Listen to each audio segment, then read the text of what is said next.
오늘 이제 고린도후서는 전체적인 개관입니다. 이거 설명하는 게 굉장히 어렵습니다.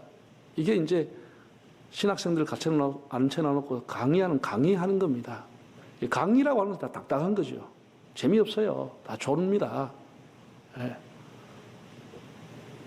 그러나 이것은 설교를 담아서 강의를 하기 때문에 이 안에 메시지가 담겨져 있는 것입니다. 딱딱하기 때문에 여러분 스스로를 졸지 않게 하기 위해서 여기에 나오는 성경 기절을 오늘 여러 군데 찾을 때 같이 읽고 같이 이게 빠져야 이 말씀이 내 것이 되지, 안 그러면 오늘 뭐 했더라 이러고 많은 것이에요.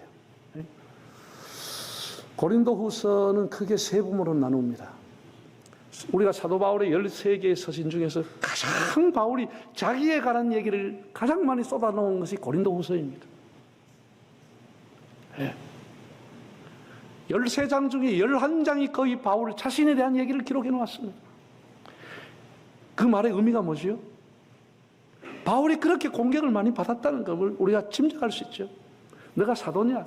너가 진짜냐? 이런 바울에 대해서 온갖 비난과 공격이 가고 폄하를 하니까 바울이 자기에 대해서 부득불을 변호할 수밖에 없는 처지가 되어버린 것입니다. 그래서 어느 성경보다도 고린도후서가 바울이 자기에 관한 변호를 많이 했습니다. 1장에서 7장까지가 자기 변호고 8장, 9장은 그때나 지금이나 예민한 헌금 문제를 2장에 걸쳐서 다루었습니다. 교인들 교회 안 되고 교인들 쫓아내려면 우리 목사들 하는 얘기는 헌금 설교 5주 하면 교인 다 갚는다는 소리를 합니다. 다 듣기 싫어하는 거예요. 그런데 그 듣기 싫어하는 민감한 문제를 바울이 2장을 지적했습니다. 그리고 다시 10장에서 13장까지 자기 사도직에 대한 변호를 또 하고 있습니다. 적극적인 변호를 하고 있습니다. 오늘 이 내용을 한번 여러분과 나누어 보겠습니다. 처음에는 바울에게 대해서 고린도 사람들이 정말 변덕이 심한 사람이다. 왜 이랬다 저랬다 말을 자꾸 바꾸느냐? 그럼 약속을 하지 말지. 신실하지 않다. 이렇게 평가했다는 거예요. 그만한 이유가 있었어요. 바울이 여러 번 가려고 사람을 보내서 가겠다고 했다가 편지까지 있었다가 못 가게 될 사연이 생겨버린 것이에요. 지금처럼 이렇게 교통이 편할 때가 아니까 못 가게 될 사연이 생겨서 못 가게 됐다. 내가 계획은 있었지만 못 가게 된 것을 양해해달라. 그것 때문에 나를 신실하지 않다. 그렇게 평가하지 마라. 이런 얘기를 하고 있습니다. 1장 15, 16절 읽어보실까요? 내가 이 확신을 가지고 너희로 2번 은혜를 얻기 위하여 먼저 너희에게 이르렀다가 너희를 지나 마게도나로 갔다가 다시 마게도나에서 너희에게 가서 너희 도움으로 유대를 가기를 계획하였다. 내가 내 목숨을 걸고 하나님 불러 증언하게 하시노 내가 다시 고린도에 가지 아니한 것은 너희를 아끼려 함이라. 몇 번 가려고 했어요. 그러나 안 갔다는 거예요. 못 갔다는 것이죠. 계획이 변경된 것이죠. 지금 생각해 보니까 여러분을 아끼는 마음에서 내가 잘한 것 같다. 왜냐하면 그때 내가 너희들에 대한 얘기, 나에 대한 얘기를 듣고 너무 흥분해서 매를 들고 가서 너희를 칠 뻔했다. 내가 대면해서 너희를 책망하고 쳤다고 하면 너희가 얼마나 깊은 상처를 받았겠느냐. 오히려 내 발을 못 가게 했던 하나님 앞에 감사하고 그것이 여러분을 아끼는 마음으로 계획이 변경된 것이다. 자기의 사연을 얘기를 해주고 있습니다. 또한 사람들은 바울이 사도가 맞냐? 이런 근본적인 얘기를 했다라는 거예요. 예루살렘에서 아볼로가 비운 사이에 예루살렘에서 사도라고 하는 사람들이 와가지고 베드로와 야고보, 요한이 보낸 추천장을 가지고 왔어요. 우리는 이런 추천장을 가지고 왔습니다. 라고 그 교인들 앞에 사도로서 교회를, 사람들을 가르치는 것이에요. 그러니까 사람들이 뭐라 그랬어요? 우리가 이런 추천장 처음 보는 거다. 바울은 왜 이런 걸 안 내놓았냐? 그런 건 바울이 사도가 아니다. 이런 추천장 하나 없는 거 보니까 바울이 베드로부터 인정 못 받고 야고보부터 인정 못 받는 사람이다. 이렇게 교회에서 소문이 나가 바울은 우리가 인정하지 못하겠다. 이렇게 돼버린 것이에요. 그래서 바울이 한 얘기가 뭔 얘기냐? 너희가 나의 편지가 아니냐? 너희 한 사람 한 사람을 내가 먹으로 종이에 쓴 것이 아니고 너희 마음속에 그리스도의 복음을 심어준 너희가 그리스도의 편지인데 먹으로 종이에 쓴 것 그게 무슨 그렇게 대단한 거냐? 이렇게 바울이 얘기하고 있어요. 3장 1절에 3절 읽어보실까요? 우리가 다시 자천하기를 시작하겠느냐? 우리가 어찌 어떤 사람처럼 추천서를 너에게 붙이거나 혹은 너에게 받거나 할 필요가 있느냐? 너희는 우리의 편지라 우리 마음에 썼고 우리 사람이 알고 읽는다라. 너희는 우리로 말미암아 나타난 그리스도의 편지니 이는 먹으로 쓴 것이 아니요 오직 살아계신 하나님의 영으로 쓴 것이며 또 돌판에 쓴 것이 아니요 오직 육의 마음판에 쓴 것이다. 너희 한 사람 한 사람이 내가 마음에 그리스도의 복음을 다 심어놨는데 그 세상에 먹으로 쓴 그 종이 초천장이 그건 뭐 대단하냐. 그래서 바울은 정말 구습을 버리고 우리가 질그릇 같은 인생의 보배이신 예수를 담고 있는데 새로운 좀 피조물로 살아가자. 그런 세상의 흐름을 버리고 주님의 통치를 받는 새로운 피조물로 주님의 다스림을 받는 사람으로 살아가자. 이렇게 건면한 것이지. 유명한 기절인데 4장 7절 한번 볼까요? 우리가 이 보배를 질그릇에 가졌으니 이는 심히 큰 능력은 하나님께 있고 우리에게 있지 아니함을 알게 하려 함이라. 그러므로 우리가 낙심하지 아니하노니 우리의 겉사람은 낡아지나 우리의 속사람은 날로 새로워지도다. 다 사람이 낡아지고 다 지나가는 것인데 새로운 피조물로서 새로운 어떤 언약과 새로운 세계 질서 아래 살아야 되지. 그 고린도 교회의 흐름을 가지고 와서 스펙을 보겠다. 안 된다는 것이죠. 추천장을 보겠다. 예. 8장과 9장에서는 민감한 이제 헌금에 대한 얘기를 해놨습니다. 예.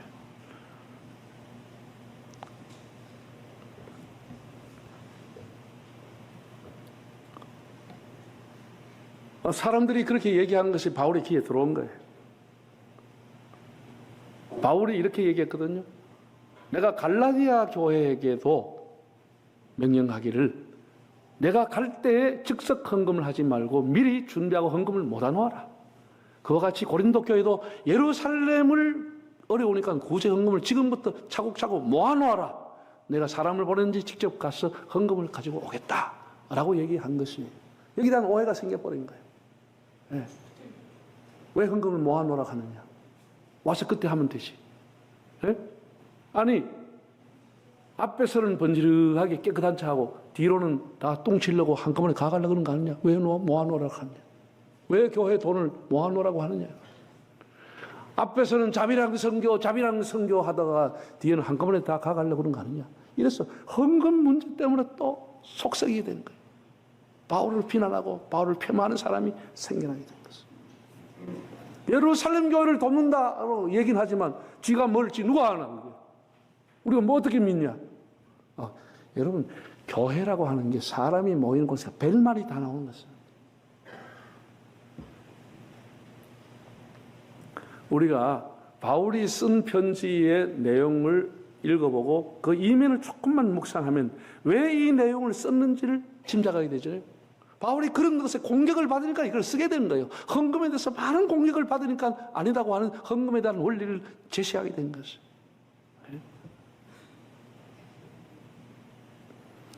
자, 고린도전서 16장 1, 2절을 먼저 한번 읽어볼까요? 성도를 위하는 연보에 관해서는 내가 갈라디아 교회들에게 명한 것 같이 너희도 그렇게 하라.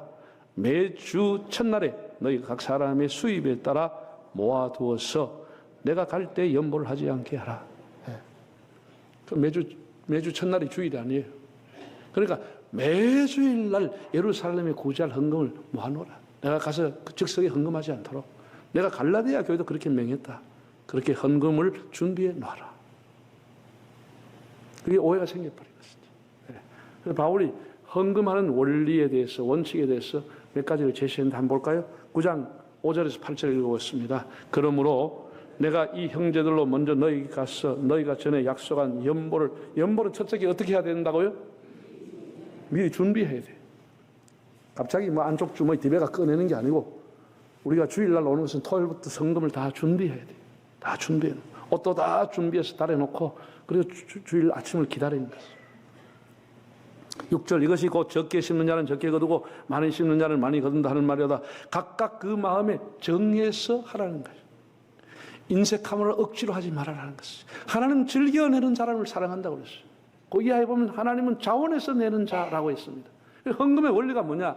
우리가 미리 준비해 놓는 게 헌금이에요. 미리 준비해서 마음에 정해놓고 즐겁게 하나님 앞에 드리는 것이에요.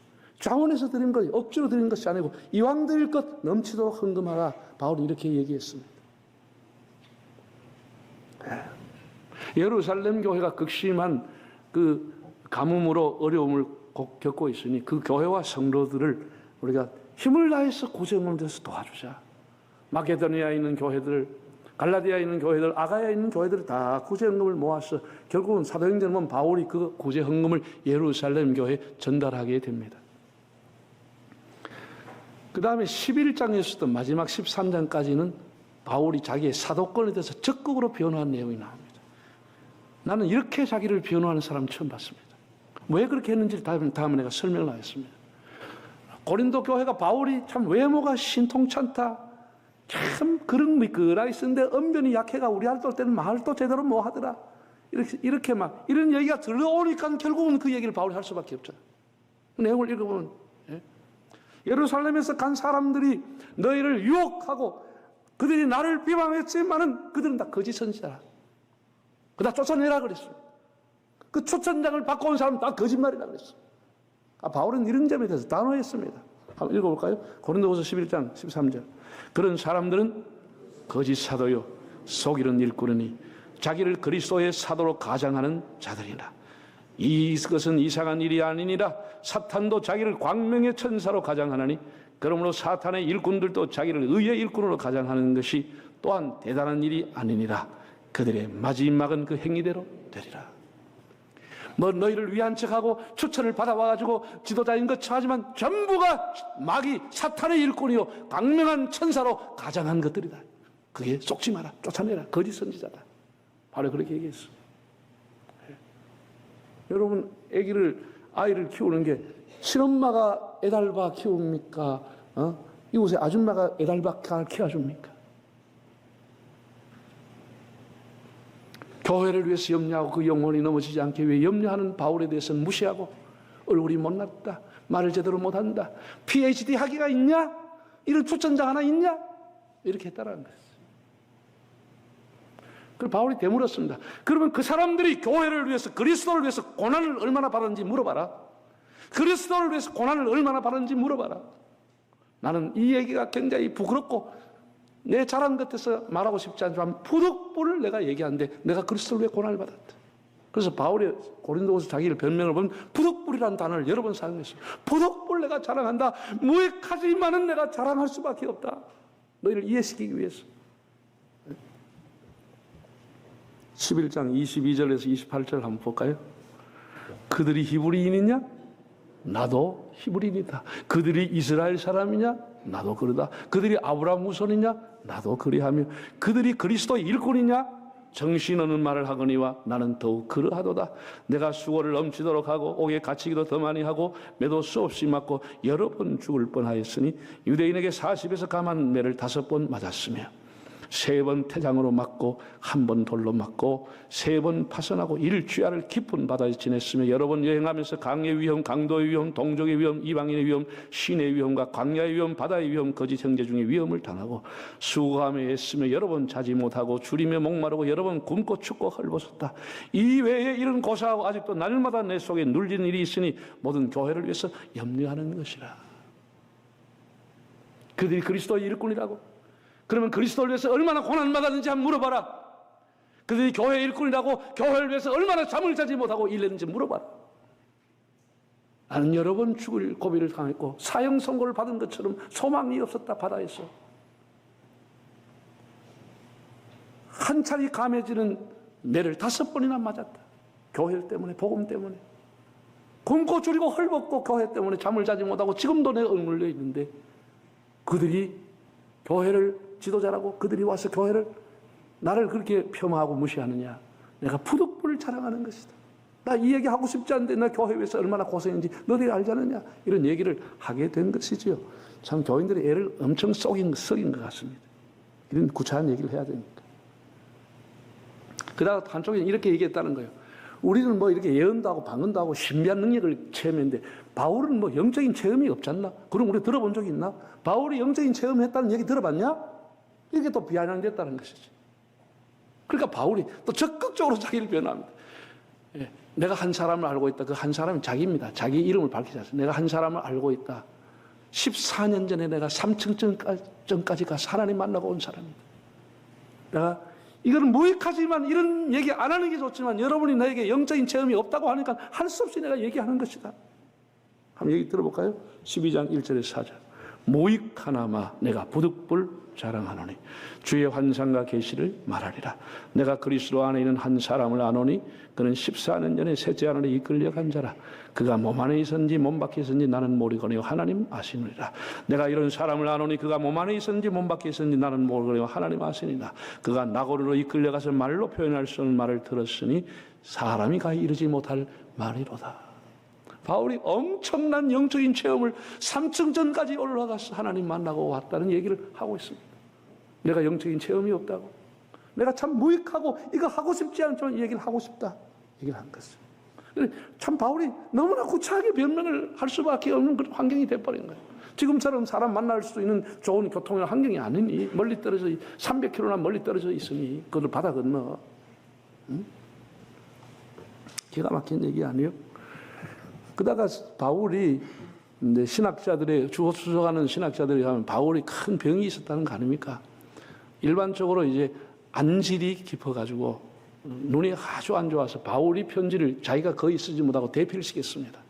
그러니까 눈이 아주 안질이 있었다. 쪽 주장하는 사람.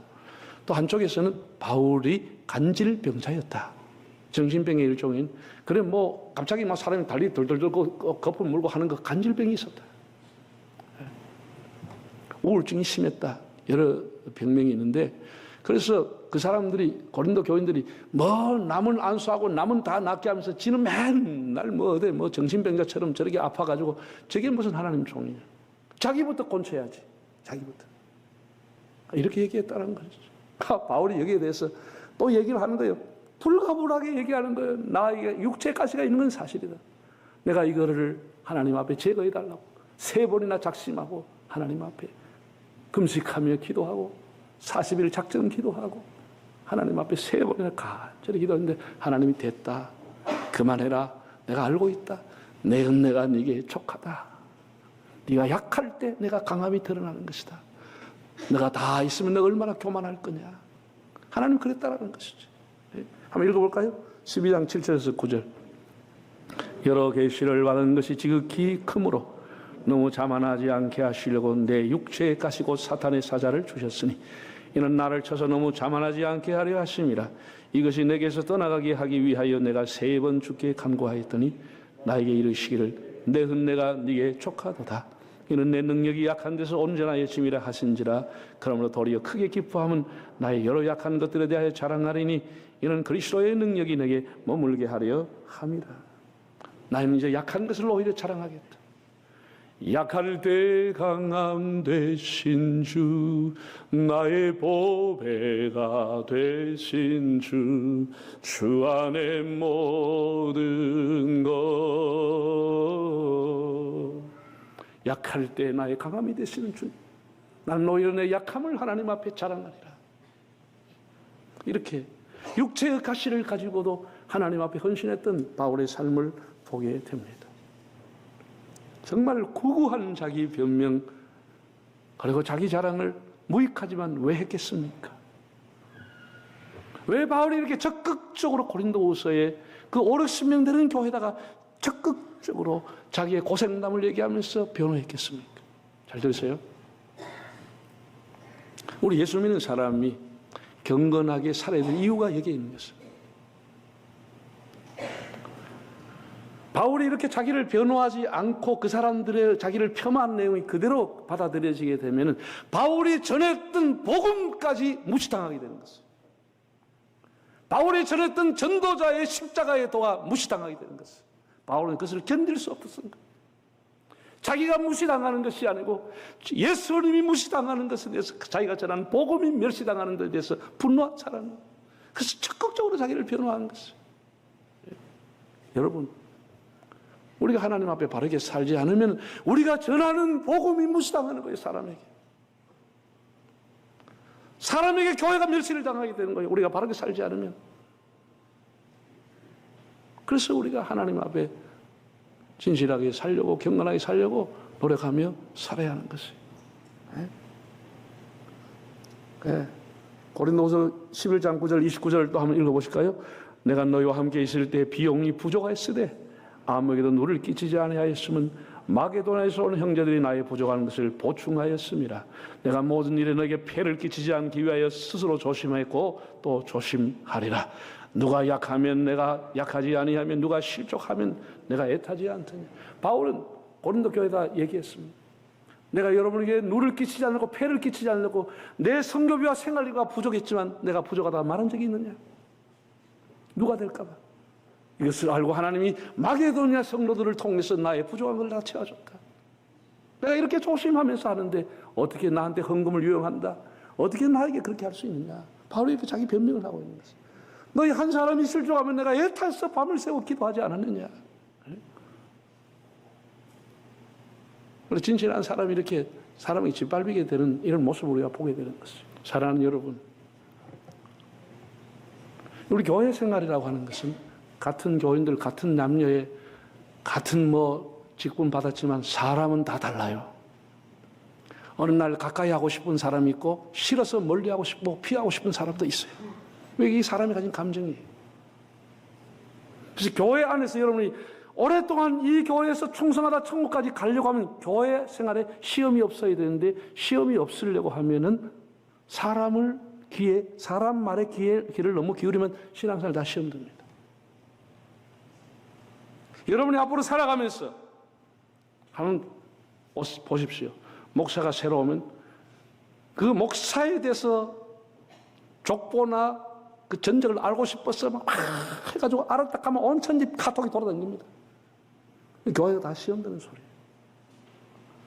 여러분이 앞으로 장로들에 대한 얘기를 들을 수 있습니다. 집사나 권사들의 이런저런 대한 사업, 가정, 자녀 얘기를 들을 수 있습니다.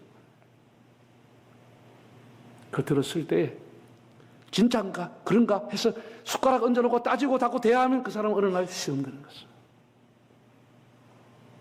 우리는 그런 소리가 들릴 때, 당연히 사람들이 소리 들릴 때 하나님 앞에 조용히 기도하면서 하나님을 앙망할 수 있기를 바랍니다. 하나님을 바라보는 사람은 끝까지 승리합니다. 사람 소리는 여러분이 소문은 다 지나가는 거예요. 그 사람이 이면과 내면은 모르는 것이에요. 다 지어낸 말이 절반 이상이에요. 그런 말을 듣고 여러분이 흔들리면 여러분 신앙 다 죽어버려요. 사람이 사는데 얼마나 많은 말이 나오고 있어요. 얼마나 많은 말이 나오겠냐고.